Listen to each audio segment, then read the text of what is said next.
Friends, இன்றைக்கி நம்ம சேனலில் மண் தக்காளி வத்த குழம்பு ரெசிபி எப்படி செய்யலான்னு பார்க்கலாமா?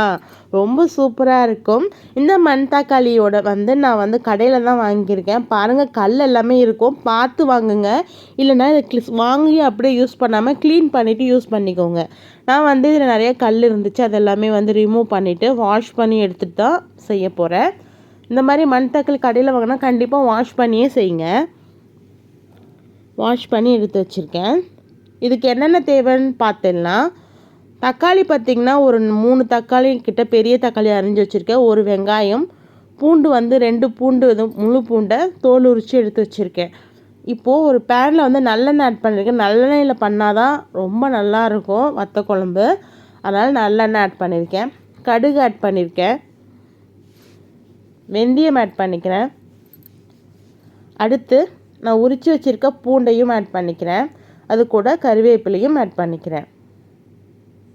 பூண்டு நல்லா போடுங்க, வத்த குழம்பு செம்ம டேஸ்ட்டாக இருக்கும். இதையும் நல்லா வதக்கி எடுத்துக்கிறேன். இப்போது வெங்காயம் ஆட் பண்ணிக்கிறேன். சின்ன வெங்காயம் இருந்தால் நீங்கள் ஆட் பண்ணிக்கலாம், ரொம்ப நல்லாயிருக்கும். சின்ன வெங்காயம் இல்லாததுனால நான் பெரிய வெங்காயமே ஆட் பண்ணியிருக்கேன்.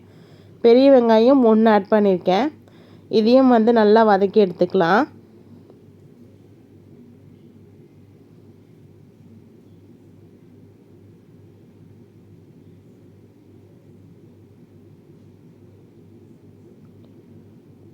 பாருங்கள், வெங்காயத்தோட கலர் இந்த அளவுக்கு சேஞ்ச் ஆகணும்.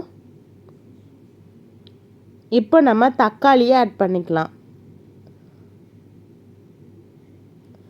நல்லா பெரிய பெரிய தக்காளியாக இருந்துச்சு, அதனால் 3 தக்காளியை ஆட் பண்ணியிருக்கேன். இதையும் சேர்த்து நல்லா வதக்கி எடுத்துக்கலாம். தக்காளியெல்லாம் நல்லா மேஷ் ஆகணும், அந்த அளவுக்கு வதக்கி எடுத்துக்கலாம்.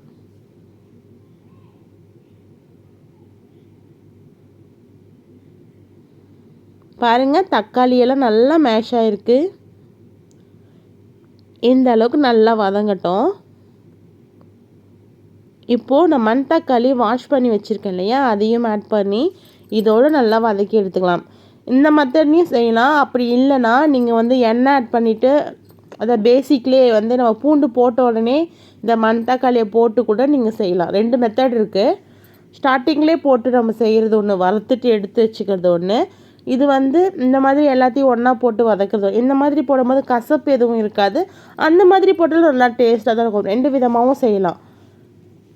அப்புறம் மஞ்சத்தூள் ஆட் பண்ணிக்கிறேன்.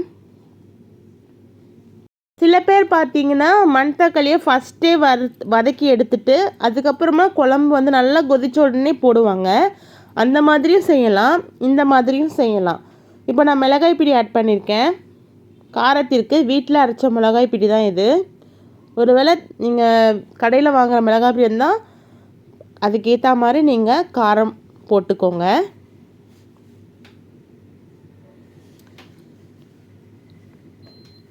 இப்போ இந்த எண்ணெயிலே நான் நல்லா வதக்கி எடுத்திருக்கேன்.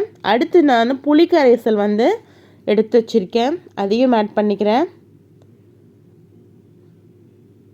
ஆட் பண்ணி நல்லா மிக்ஸ் பண்ணி எடுத்துக்கலாம்.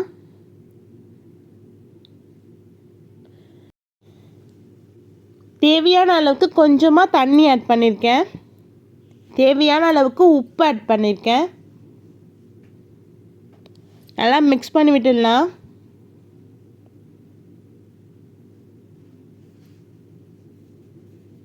இப்போ இதை நல்லா கொதிக்க விட்டுல ஒரு 5 நிமிஷம் நல்லா கொதிக்க வைக்கும்போது அந்த எண்ணெயெல்லாம் பிரிஞ்சு மேலே வரும் பாருங்கள். அந்த ஸ்டேஜில் நம்ம ஆஃப் பண்ணால் போதும். இப்போ மூடி வச்சிடலாம். நல்லா திக்காக வரணும். வத்த குழம்புனா திக்காக தான் வரணும். பாருங்கள், ரொம்ப சூப்பராக வந்திருக்கு வத்த குழம்பு. நல்லா சுண்டி ரொம்ப சூப்பராக வந்திருக்கு. நீங்களும் இந்த மாதிரி ட்ரை பண்ணி பாருங்கள். இந்த வீடியோ உங்களுக்கு பிடிச்சிருந்தா மறக்காமல் என்னோட சேனலை சப்ஸ்கிரைப் பண்ணுங்கள், லைக் பண்ணுங்கள். நோயின்றி வாழ்வோம், நலமாக வாழ்வோம்.